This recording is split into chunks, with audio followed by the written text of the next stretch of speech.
दोस्तों नमस्कार। स्वागत है आपका हमारे इस YouTube मंच पर।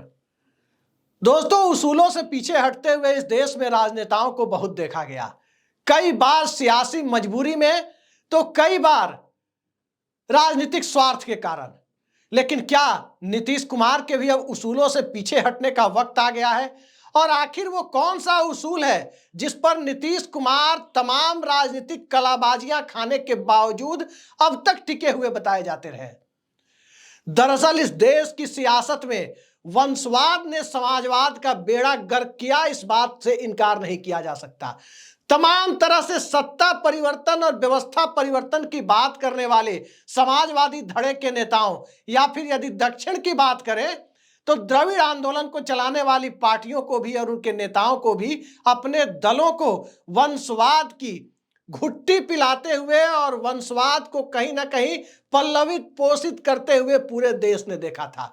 चाहे अगर समाजवादी धारा की बात करें तो चाहे मुलायम सिंह के परिवार का वंशवाद हो, चाहे लालू यादव के परिवार का वंशवाद हो, चौधरी देवीलाल के परिवार का वंशवाद हो, देवेगौड़ा के परिवार का वंशवाद हो, और चाहे द्रविडियन मूवमेंट की बात करें तो वंशवाद की वहां पर छाया दिखाई देती है एम करुणानिधि के वंशवाद से, क्योंकि सबके उत्तराधिकारी उनके परिवारीजनों के बीच से और बेटों के बीच से ही देखे गए। चाहे तेजस्वी यादव हो या एम के स्टालिन हो, चाहे अखिलेश यादव हो या ओम प्रकाश चौटाला हो, और चाहे एच डी कुमारस्वामी हो या कोई और हो। कांग्रेस पार्टी को इसके लिए पहले से जाना जाता रहा। और रही बात भारतीय जनता पार्टी की, तो कौन नहीं जानता है कि विजय राजे सिंधिया का वंशवाद वसुंधरा राजे सिंधिया के रूप में भी दिखाई दिया। प्रेम कुमार धूमल का वंशवाद अनुराग सिंह ठाकुर के रूप में भी दिखाई दिया, और इसकी पूरी कड़ी ठाकुर प्रसाद का वंशवाद रविशंकर प्रसाद के रूप में दिखाई दिया। और यदि दिसोम गुरु की बात करें, शिबू सोरेन की, तो उनकी बात ही मत पूछिए, वहां भी हेमंत सोरेन दिखाई देते हैं। तो सियासत किस रूप में भारत में वंशवादी लोकतंत्र को आगे बढ़ाते जा रही है और जनता के द्वारा भी इसकी स्वीकारोक्ति रही है। अब लगता है कि कहीं नीतीश कुमार को भी तो यह बात समझ में नहीं आ गई है। दरअसल कई बार इक्के दुक्के बाइट देखने को मिलते थे, किसके? नीतीश कुमार के बेटे निशांत के। और जब बाइट देखने को मिलती थी तो कहीं ना कहीं उसमें अध्यात्म का पुट होता था, कहीं ना कहीं सांप्रदायिकता से दूर और संघी नर्सरी से दूर एक अलग किस्म के स्पिरिचुअलिज्म यानी धार्मिकता और अध्यात्म का से जुड़ा हुआ उनका बयान होता था। लेकिन आज पहली बार देखा गया कि एक इंजीनियर से पॉलिटिशियन बने नेता का इंजीनियर बेटा राजनीतिक रूप से कुछ संकेत देता हुआ नजर आया। जगह थी पटना के पास बख्तियारपुर की, और जिस प्रकार की बयानबाजी नीतीश कुमार के होम टर्फ पर बहुत करीने से की गई, उससे साफ जाहिर होता है कि नीतीश कुमार के बेटे निशांत की पॉलिटिकल लॉन्चिंग की तैयारी हो गई है। आज के दौर में इसे बुरा भी नहीं माना जाता, भले ही नीतीश कुमार की कभी जो छवि रही हो उससे यदि लॉन्चिंग होती है तो यह मामला उलट क्यों ना चला जाए, लेकिन जनता के बीच स्वीकारोक्ति तो हो ही गई है इस व्यवस्था की। आज निशांत ने क्या कहा? आज नीतीश कुमार के बेटे निशांत ने दरअसल मीडिया कर्मियों से बात करते हुए कहा कि नए साल में सबको शुभकामनाएं, पहली बार मीडिया के सामने नए साल में आया हूं इसलिए सबको शुभकामनाएं, और साथ ही नए साल में चुनावी साल भी है, चुनाव भी होना है बिहार में विधानसभा का, तो उनके पिताजी ने बहुत अच्छा काम किया है और उम्मीद है कि लोग उनके अच्छे काम के आधार पर उन्हें फिर से चुनेंगे। ऐसी कामना उन्होंने की। ऐसी कामना कभी निशांत को करते हुए किसी ने देखा नहीं था। लेकिन अब जनता दल यूनाइटेड के भविष्य को लेकर जब सवाल उठ रहे हो, कई लोगों की पार्टी के अंदर दबी हुई इच्छा हो कि निशांत राजनीति में आए और जनता दल यूनाइटेड की कमान संभाले, क्या नीतीश कुमार ने उसकी मंजूरी दे दी है? जनता दल यूनाइटेड के अंदरूनी सूत्रों की माने तो कुछ हाँ और कुछ ना वाली बात आती है, और ज्यादातर लोग बीच में रहना पसंद करते हैं कि उन्हें जानकारी नहीं है, या जानकारी है भी तो उस पर कुछ बोलना नहीं चाहते। दरअसल जनता दल यूनाइटेड में सेकंड लाइन लीडरशिप और खुद को राष्ट्रीय राजनीति में लाने की उत्कंठा नीतीश कुमार की पुरानी रही है, और इसे किस रूप में देखा जाए, मैं आपको लिए चलता हूं। 16 मई 2014 को लोकसभा चुनाव के नतीजे आ रहे थे और लोकसभा चुनाव के नतीजों के आधार पर रामकृष्ण हेगड़े के बाद नीतीश कुमार इस्तीफा देने वाले इस देश के दूसरे मुख्यमंत्री बने थे, क्योंकि उस मामले को लेकर उन्होंने नैतिक जिम्मेदारी अपने ऊपर ओढ़ी थी। और जब नैतिक जिम्मेदारी अपने ऊपर ओढ़ी, इस्तीफा दिया, तब उन्होंने बिहार में महादलित समुदाय से आने वाले नेता जीतन राम मांझी को मुख्यमंत्री बनाया था। और उस वक्त जनता दल यूनाइटेड की अंदरूनी राजनीति के जानकार ये कहते हैं कि उसके पीछे जो असली स्ट्रेटजी थी वो ये थी कि नीतीश कुमार पटना में अपना एक राबड़ी देवी मॉडल बिठाना चाहते थे और वो मॉडल बिठाने में वो कामयाब नहीं रहे, लिहाजा उन्हें वापस मुख्यमंत्री की कुर्सी संभालनी पड़ी। अब राबड़ी देवी मॉडल क्या है? राबड़ी देवी मॉडल तो परिवार के अंदर से था।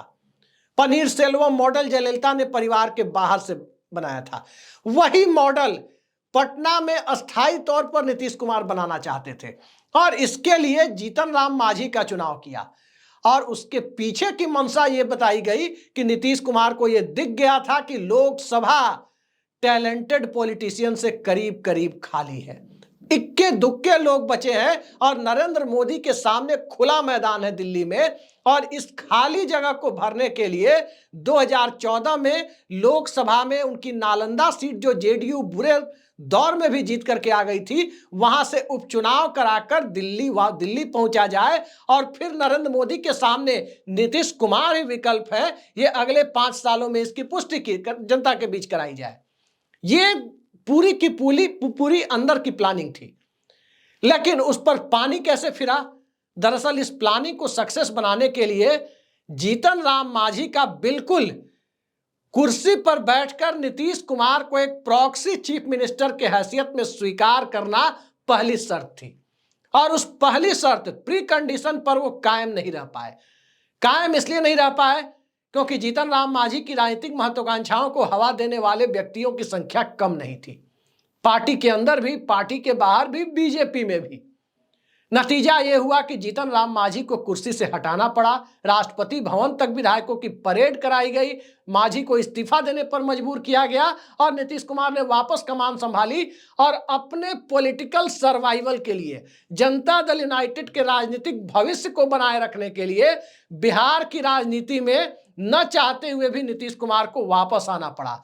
क्योंकि आज की तारीख में अब वो जमाना चला गया जब संसद के अंदर नेताओं का निर्माण होता था, जब संसद के अंदर पार्लियामेंट में स्टार बनते थे, चाहे चंद्रशेखर हो या अटल बिहारी वाजपेयी, चाहे जॉर्ज फर्नांडिस हो या इंद्रजीत गुप्ता, चाहे सोमनाथ चटर्जी हो या सुषमा स्वराज, इन सब की पॉलिटिकल ग्रूमिंग एक राष्ट्रीय नेता के तौर पर संसद के अंदर हुई थी। अब वो जमाना चला गया। इस बात को नीतीश कुमार बखूबी समझते थे कि अब किसी विश्वस्त व्यक्ति के हाथ में पटना छोड़कर जाने का बहुत मतलब तब तक नहीं रह जाता है क्योंकि उसकी विश्वसनीयता ही सवालों के घेरे में आ गई। जीतन राम मांझी प्रकरण ने स्पष्ट कर दिया था कि दूध का जला छाछ भी फूंक फूंक कर पीता है और इसी सिद्धांत पर चलते हुए नीतीश कुमार को वापस पटना में रहने पर मजबूर होना पड़ा। खैर, सियासत रुकती नहीं है, सियासत चलती रही। अब 2014 से 2024 आ गया, 15 में मांझी को हटाया गया और साल 2025 आ गया। और इस दरमियान स्वाभाविक है कि बायोलॉजिकल क्लॉक तो रुकता नहीं है, जीवन की गाड़ी रुकती नहीं है। और इस एक दशक के दरमियान नीतीश कुमार की भी उम्र बढ़ी, नरेंद्र मोदी की भी उम्र बढ़ी, नीतीश कुमार की भी उम्र बढ़ी और जेपी आंदोलन से जुड़े हुए नेताओं की भी उम्र बढ़ी। स्वाभाविक है कि 74 में जो आंदोलन हुआ छात्रों का, उसके 51 बरस बीत गए, तो 74 में जो ऊर्जा थी वो 51 बरस बाद तो राजनीतिक तौर पर स्वाभाविक है कि नहीं रहेगी। अब जमाना नए लोगों का है और नए लोगों के जमाने में बात अखिलेश यादव की होती है, बात तेजस्वी यादव की होती है, बात चौधरी देवीलाल की चौथी पीढ़ी की दुष्यंत चौटाला की होती है, बात किसकी होती है? कन्हैया कुमार की होती है, बात अब रोहित पवार की होती है। तो इन सब के बीच जनता दल यूनाइटेड के भीतर अगली पीढ़ी का नेता कौन है? तमाम टैलेंट हंट की कोशिशों के बावजूद नीतीश कुमार इसमें कामयाब नहीं रहे। कामयाब नहीं होने के पीछे कुछ उनके व्यक्तित्व की भी कमी कही जाएगी कि तमाम मामलों में नीतीश कुमार एक शार्प पॉलिटिशियन, तेज तर्रार नेता माने जाते हैं। लेकिन कमी कहां लोग बताते हैं, उनके करीबी भी इस बात को मानते हैं कि नीतीश कुमार आसानी से किसी पर भरोसा नहीं करते। और यही कारण है कि जनता दल यूनाइटेड में जो भी आते हैं, नंबर 2 बनने की कोशिश में सीधे सीधे वो नीतीश कुमार के साथ ही राजनीतिक रूप से कहीं ना कहीं विश्वसनीयता को अपने खत्म कर लेते हैं। चाहे वो उपेंद्र कुशवाहा रहे हो या आरसीपी सिंह रहे हो, कई लोग ऐसे गिने जाएंगे जो उनके साथ उस रूप में नहीं रह पाए जैसे उनके साथ पूरे समय वशिष्ठ नारायण सिंह जैसे लोग 74 के आंदोलन से लेकर आज तक बने रहे। लेकिन वो लोग तो उन्हीं की पीढ़ी के हैं। नेतृत्व तो अगली पीढ़ी में ढूंढना है, और अगली पीढ़ी में टैलेंट हंट में फेल होने के बाद पार्टी के अंदर उन पर दबाव बन रहा था कि आखिर नीतीश कुमार अपने बेटे को आगे लाए।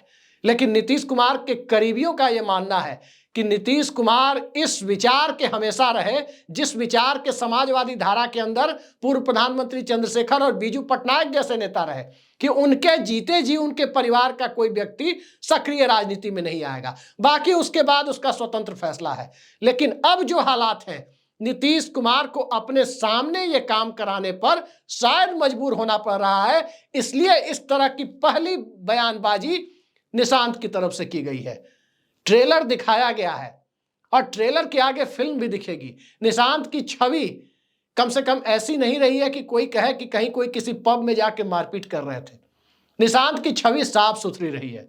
निशांत की छवि अब पब्लिक लाइफ में नहीं है तो स्वाभाविक है कि साफ सुथरी होगी। पब्लिक लाइफ में आने के बाद व्यक्ति के गुण और दोष दोनों सामने आते हैं। लेकिन जिस वक्त निशांत ये बयान दे रहे थे, नीतीश कुमार के बेहद करीबी सहायक, नाम लेना उचित नहीं है, उस वक्त उनके ठीक पीछे खड़े थे।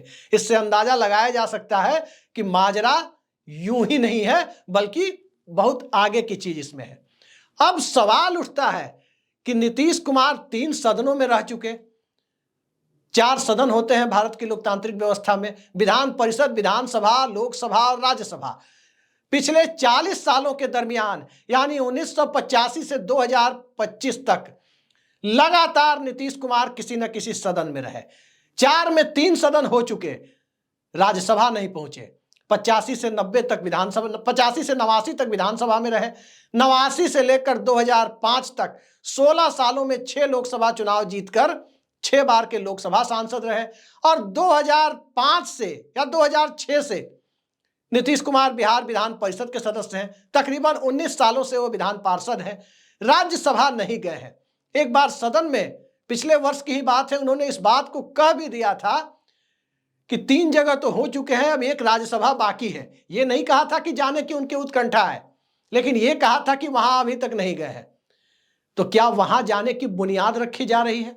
और यह बात मैं क्यों कह रहा हूं कि वहां जाने की बुनियाद रखी जा रही है? देखिए, ये करीब करीब तय हो चुका कि बिहार की राजनीति में खेला करने और खेला होने के बावजूद नीतीश कुमार एनडीए गठबंधन के साथ ही चुनाव लड़ेंगे। ये करीब करीब तय हो चुका है।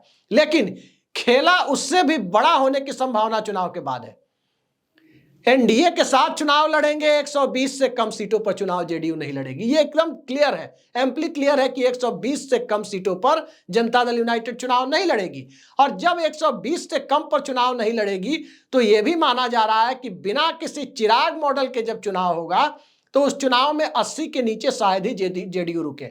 80 से 90 के बीच में लोग अंदेशा जता रहे हैं कि जनता दल यूनाइटेड की विधानसभा की सीटें होंगी। अब उस परिस्थिति में एक सवाल और उठ रहा है कि बिहार विधानसभा चुनाव जो अक्टूबर नवंबर में है, उसके तकरीबन 3 महीने के बाद राज्यसभा का चुनाव है। तो क्या बिहार विधानसभा के चुनाव में निशांत की एंट्री कराई जाएगी, बरास्ते विधानसभा या बरास्ते विधान परिषद?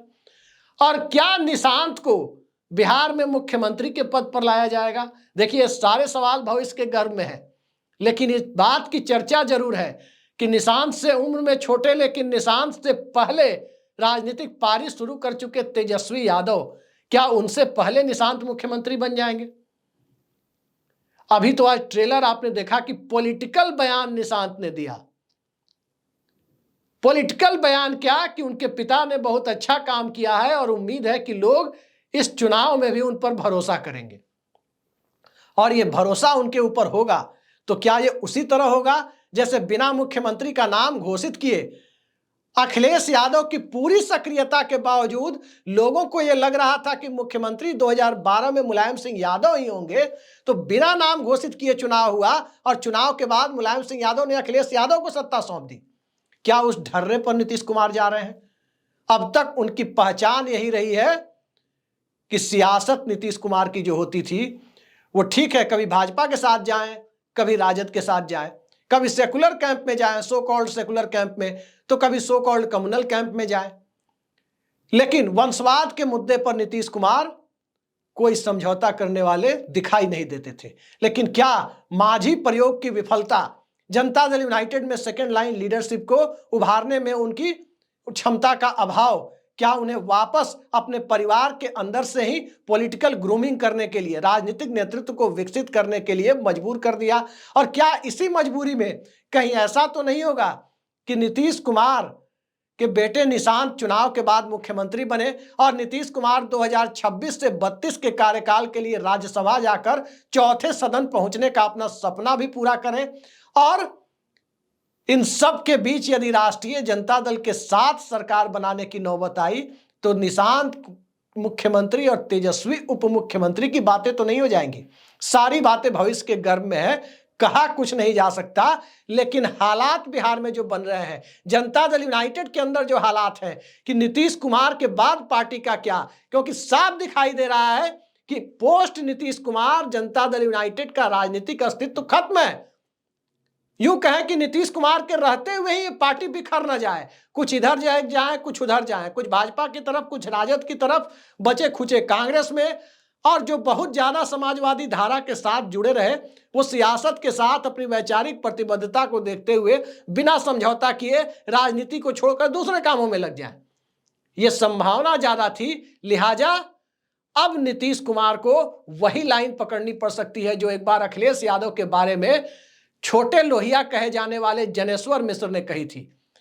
जब कहा गया कि गांधी परिवार की तरह आपने भी वंशवाद शुरू कर दिया, तो जनेश्वर मिश्र ने कहा था वो सत्ता का परिवारवाद है, ये संघर्ष का परिवारवाद है। यानी शब्दावली अपनी सुविधा से गढ़ी जाती है।